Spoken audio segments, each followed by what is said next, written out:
Hello everyone, welcome back to Physics Passion. In previous video I discussed all the three laws of motion, Newton's laws of motion.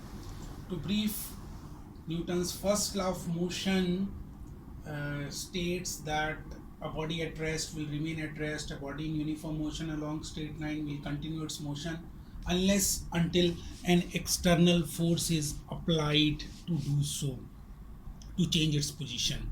Okay, so first law signifies, first law gives the definition of force, and it's also defined inertia. Okay, as far as second law is concerned, that gives us the measurement of the force. Force is proportional to the rate of change of linear momentum of the body.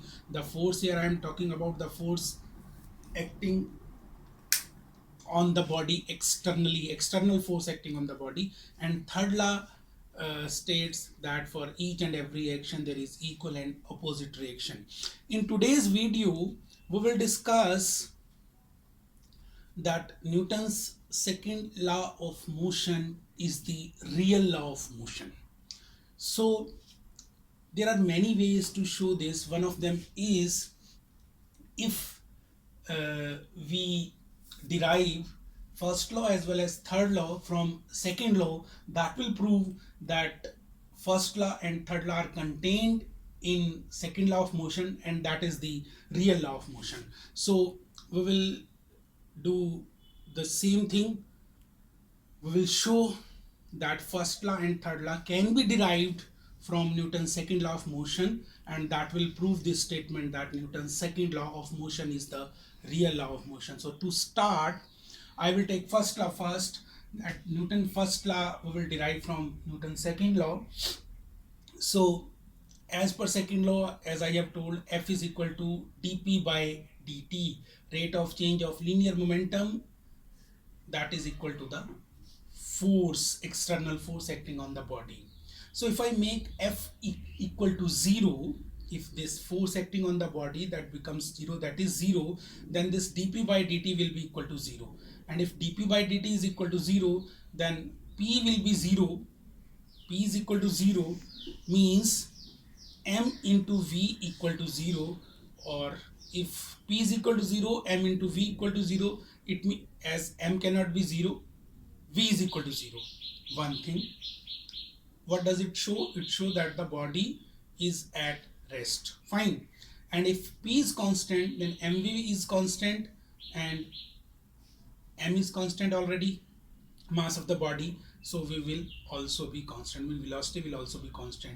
This second case, V equal to constant, shows that the body is moving with uniform velocity along a straight line. It means V is constant. So all these this discussion, what does it show? That if F is equal to 0, either V is equal to 0 or V is equal to constant. It means a body which is at rest will remain at rest, V equal to 0. A body in motion, uniform motion rather, that will remain continue with its uniform motion along the straight line unless until an external force is applied on the body to change its state of rest or of uniform motion along the straight line. So F is equal to 0 means the body at rest, V equal to 0, that will remain at rest.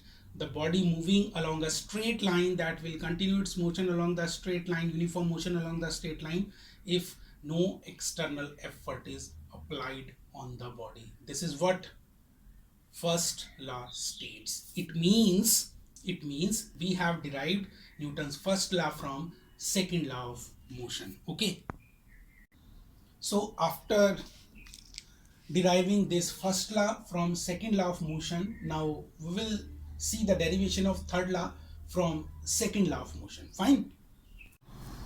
Now I will show that Newton's third law is contained in second law. So I will derive third law from the Newton's second law of motion. So from second law again, F is equal to dp over dt. If this F is equal to 0, then P will be constant. Now let me turn an isolated system which is consisting of two bodies which have got mass as m1 and m2. Say the force exerted by m2 on m1, say that I have taken as f12, and the force exerted by m1 on m2, that is taken as f21. Now say the due to these exerted forces f12 and f21, there will be the rate of change of momentum, say dp1 by dt, that is the rate of change of momentum of body with mass m1, and dp2 by dt is the rate of change of momentum of body with mass m2. So I can write from second law that f12 is equal to dp1 over dt. Similarly, f21 is equal to dp2 by dt. If I add these two forces, mean total force on the system, f12 plus f21, that is dp1 by dt plus dp2 by dt, or d by dt of p1 plus p2. If I take p1 plus p2 as total momentum of the system, say p, then dp by dt is equal to 0. It means